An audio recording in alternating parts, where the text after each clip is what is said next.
Hello everybody, నా పేరు Narendra Kumar. And ఇవాళ మనం మొత్తం గ్రామర్ని ఇప్పుడు వరకు నేర్చుకున్న గ్రామర్ మొత్తం ఒక్క టేబుల్లో పెట్టాను. దాన్ని రివిజన్ తీసుకుందాం. నిజంగా ఇంగ్లీష్ చాలా సింపుల్. ఇంగ్లీష్ని నిజంగా ఒక గ్రాడ్యుయేట్ అయితే కొంత గ్రామర్ మీద అవగాహన ఉన్న వాళ్ళకి ఒక్క లెసన్లో కూడా చెప్పవచ్చు. ఒక్క లెసన్లో మొత్తం ఇంగ్లీష్ క్లియర్గా చెప్పచ్చు. సో అది నేను అటెంప్ట్ చేస్తాను. ఇప్పుడు నేను ట్రై చేస్తాను. ఇక్కడ నేను పేర్లు రాయలేదు చూడండి. ఈ టేబుల్లో ఇది 4 కాలమ్ మెథడ్. సరదాగా నేను దీన్ని 4 కాలమ్ మెథడ్ అంటాను. దీనిలో మొత్తం గ్రామర్ ఉంటుంది. సో ఇక్కడ నేను 2 లైన్స్ గీస్తాను. దాని మీనింగ్ తర్వాత అర్థం.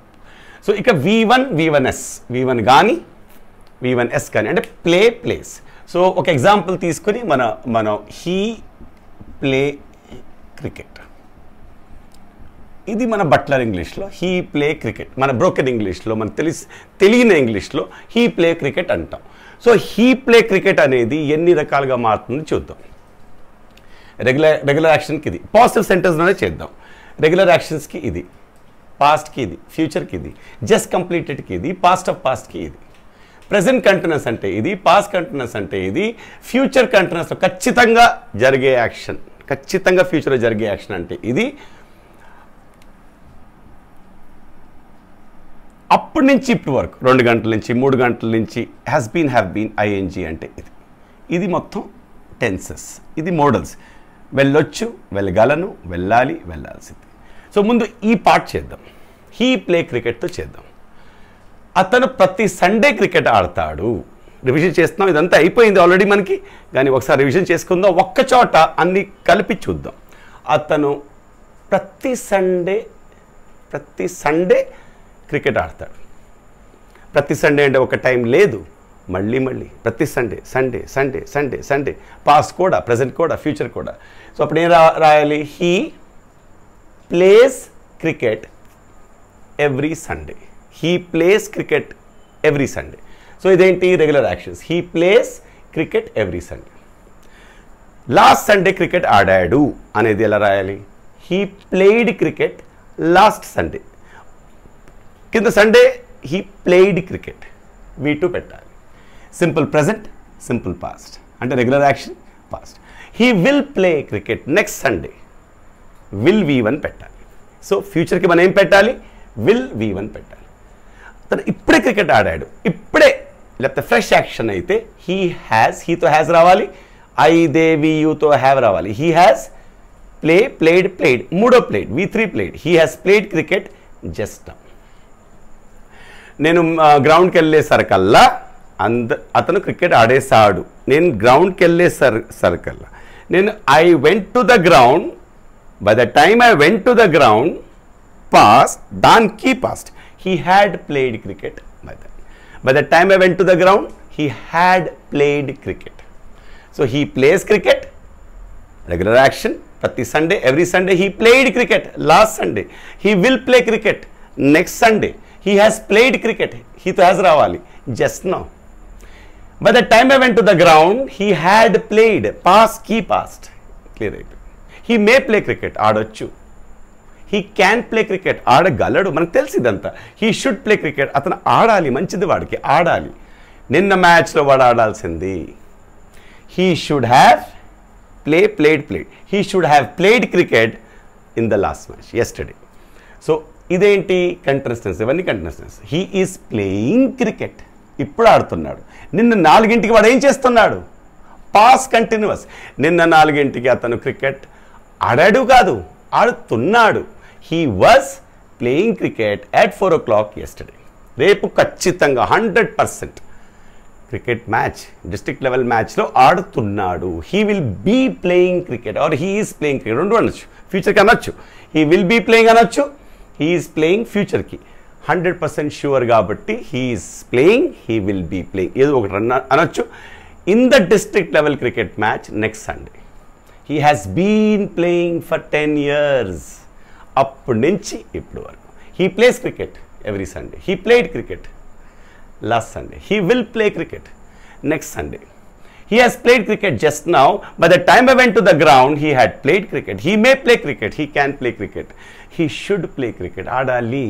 He should have played cricket, ఆడాల్సింది. హీఈస్ ప్లేయింగ్ క్రికెట్ నౌ, ఇప్పుడు ఆడుతున్నాడు. He was playing cricket at 4 o'clock yesterday, ఆ టైంలో ఆడాడు కాదు, ఆడుతున్నాడు. He was playing cricket at 4 o'clock. He will be playing, లేకపోతే he is playing cricket in the district level match next Sunday. ఖచ్చితంగా 100% కాబట్టి he will play అనకూడదు, he will be playing అనొచ్చు, he is playing. He has been playing cricket for 10 years. చూసారా, repeat చేస్తే ఎంత clarity వచ్చింది చూడండి. ఒక్క చోట చూపిస్తే ఇదంతా యాక్టివ్ వాయిస్. అతనే ఆడాడు, అతనే ఆడుతున్నాడు, అతనే నిన్న ఆడుతున్నాడు, అతనే ఇప్పుడే ఆడాడు, ఇదంతా యాక్టివ్ వాయిస్. ఈ 2 లైన్ గీసాం ఇక్కడ, ఇటంతా active voice. He plays cricket, he played cricket, he will play cricket, he has played cricket, he had played cricket. By the time I went to the ground he had played cricket, he may play cricket, he can play cricket, he should play cricket, he should have played, ఆడాల్సింది. అతను ఆడుతున్నాడు, he is playing cricket. అతను నిన్న 4 ఆడుతున్నాడు, he was playing cricket. He will be playing cricket 100% tomorrow. He has been playing cricket for 10 years. He plays cricket every Sunday. అతను ప్రతి Sunday cricket ఆడాడు, he played cricket. ఆడతాడు రేపు, he will play cricket. ఇప్పుడే ఆడాడు, he has played cricket. నేను గ్రౌండ్కి వెళ్ళేసరికి ఆడేశాడు, హీ హ్యాడ్ ప్లేడ్ క్రికెట్. ఆడొచ్చు, హీ మే ప్లే క్రికెట్. ఆడగలడు, హీ క్యాన్ ప్లే క్రికెట్. ఆడాలి, హీ షుడ్ ప్లే క్రికెట్. ఆడాల్సింది, he should have played cricket. ఆడుతున్నాడు ఇప్పుడు, హీ ఈజ్ ప్లేయింగ్ క్రికెట్. చక్కటి రివిజన్. నిన్న 4 అతను క్రికెట్ ఆడుతున్నాడు, హీ వాజ్ ప్లేయింగ్ క్రికెట్. 100% రేపు ఆడుతున్నాడు, he will be playing cricket, he is playing cricket ఆడొచ్చు. 10 ఏళ్ళుగా he has been playing cricket. So ఇది యాక్టివ్ వాయిస్. సో మనం చూసాం యాక్టివ్ వాయిస్ అంటే అది. ప్యాసివ్ వాయిస్ అంటే ఏంటి? ప్యాసివ్ వాయిస్ అంటే ఆడబడింది. సో ఫస్ట్ ఏమవ్వాలి? క్రికెట్ ఇటు రావాలి. సో ముందు సబ్జెక్ట్ క్రికెట్ అవుతుంది. ప్యాసివ్ వాయిస్ అలా మారుతుంది. V1 V1S అమెజార్ అవుతుంది, V2 was were అవుతుంది, will be అవుతుంది, has been అవుతుంది, had been అవుతుంది. అది లేదు ఇక్కడ. May be, can be, should have been అవుతుంది. బీన్లు బీయింగ్లు వస్తాయి. బీయింగ్ ఇక్కడ వస్తుంది, తర్వాత చూద్దాం. బీన్ ఇక్కడ వచ్చింది. అమెజార్ was were వస్తుంది. V1 V1S అమెజార్ అవుతుంది, V2 was were అవుతుంది. He plays cricket. Cricket is played by him every Sunday. He played cricket yesterday. Cricket was played. ఆడబడింది అయితే was played రావాలి, V3 రావాలి. He will play cricket next Sunday. Cricket will be played next Sunday. He has played cricket just now. Cricket has been played by him just now. He may play cricket tomorrow. Cricket may be played. He can play cricket well. Cricket can be played. చూసారా, passive voice. He should play cricket. Cricket should be played. He should have played cricket. Cricket should have been played. ఆడబడాల్సింది. He plays cricket. Cricket is played. He played cricket. Cricket was played. He will play cricket. ఇవన్నీ మనం చేసాం, కానీ ఒక చోట చూస్తే మనకి ఎంత క్లారిటీ వస్తుంది చూడండి. ఇక్కడ చూడండి, ప్యాసివ్ వాయిస్ చేద్దాం. హీ ఈజ్ ప్లేయింగ్ క్రికెట్ అనేది ప్యాసివ్ వాయిస్గా కూడా మారాలి, ఎందుకంటే ఇది కూడా యాక్టివ్ వాయిస్. అప్పుడు కంటిన్యూస్ అయితే దీనికి ప్లస్ బీయింగ్ పెట్టాలి, తర్వాత మామూలుగా V3 పెట్టాలి. అన్ని ప్యాసివ్ వాయిస్కి ఏమొచ్చింది? V3. అన్ని ప్యాసివ్ వాయిస్కి V3 వస్తుంది. ఇక్కడ కూడా V3 వస్తుంది. He is playing cricket. Cricket is being played. He was playing cricket. Cricket was being played. దీనికి ఆల్రెడీ బీన్ ఉంది. No passive voice.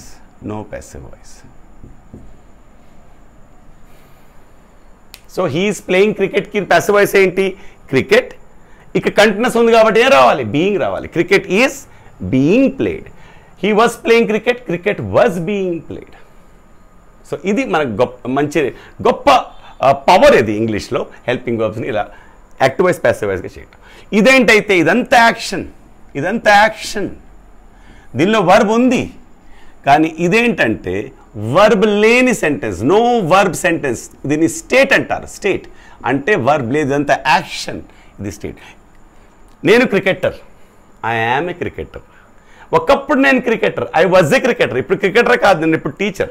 నేను ఫ్యూచర్లో క్రికెటర్గా ఉంటాను. I will be a cricketer. అందుకే వర్బ్ లేదు చూడండి. నేను క్రికెటర్గా ఉంటాను. వర్బ్ లేదు. వర్బ్ లేని సెంటెన్సెస్ని స్టేట్ అంటారు. దానిలో కూడా am is are, was, were, will be, has been ఏ వాడతారు. దీన్ని బీ ఫార్మ్స్ అంటారు. సో నేను క్రికెటర్ని, I am a cricketer. Verb లేదు. ఒకప్పుడు నేను cricketer, I was a cricketer. ఫ్యూచర్లో క్రికెటర్గా ఉంటాను, I will be a cricketer. నేను 10 ఏళ్ళుగా క్రికెటర్గా ఉన్నాను, ఐఎమ్ క్రికెటర్ కాదు, 10 ఏళ్ళుగా I have been a cricketer. నేను క్రికెటర్గా ఉండొచ్చు, I may be a cricketer, I can be a cricketer, ఉండగలను. నేను క్రికెటర్గా ఉండాలి, ఉండొచ్చు, ఉండగలను, ఉండాలి. ఉండటం స్టేట్ వర్బ్ లేని sentence. I should be a cricketer. నేను క్రికెటర్గా ఉండాల్సింది, I should have been a cricketer. అర్థమైందా? నేను ఇప్పుడు రూమ్లో ఉన్నాను, ఐఎమ్ ఇన్ ద రూమ్. అతను రూమ్లో ఉన్నాడు, he is in the room. అతను నిన్న ఈ రూమ్లో ఉన్నాడు, he was in the room. ఫ్యూచర్లో రూమ్లో ఉంటాడు, he will be in the room. 10 గంటలుగా వాడు రూమ్లో ఉన్నాడు, he has been in the room for 10 hours. ఎక్కువ ఉన్నాడు, తను రూమ్లో ఉన్నాడేమో, he may be in the room. అతను రూమ్లో ఉండగలడు టైంకి, he can be in the room. అతను రూమ్లో ఉండాలి, he should be in the room. నిన్న అతను ఆ రూమ్లో ఉండాల్సింది, he should have been in the room. ఇది వేరు, ఇదంతా వేరు. ఇది టెన్సెస్, ఇది మోడల్స్, ఇది యాక్షన్, ఇది ప్యాసివ్ వాయిస్. కంటిన్యూస్ అయితే ప్లస్ బీయింగ్. ఇది whole English. He plays cricket, he played, he will play. అలా మనం ప్రాక్టీస్ చేసుకుంటే ఈ వీడియో మీరు 3-4 సార్లు చూసినా మీకు ఇంగ్లీష్ చాలా మటుకు క్లారిటీ వస్తుంది. ఫస్ట్ టైం చూసినా ఓకే, తర్వాత మీరు బ్యాక్ వెళ్ళొచ్చు. ఈ వీడియో చూసి మీరు బ్యాక్ వెళ్ళొచ్చు, మొత్తం చూసి ఇక్కడ రావచ్చు. కానీ క్లారిటీ మాత్రం 100% మనకి సెంటెన్స్ ఫార్మేషన్లో ఉండాలి. గ్రామర్ అనేది కాదు. గ్రామర్ అంటే సిచ్యువేషన్ బట్టి వర్బ్ ఎలా మారుతుంది, సిచ్యువేషన్ ఇంగ్లీషే grammar. Okay, thank you so much. నా పేరు Narendra Kumar and we are from Narendra academy.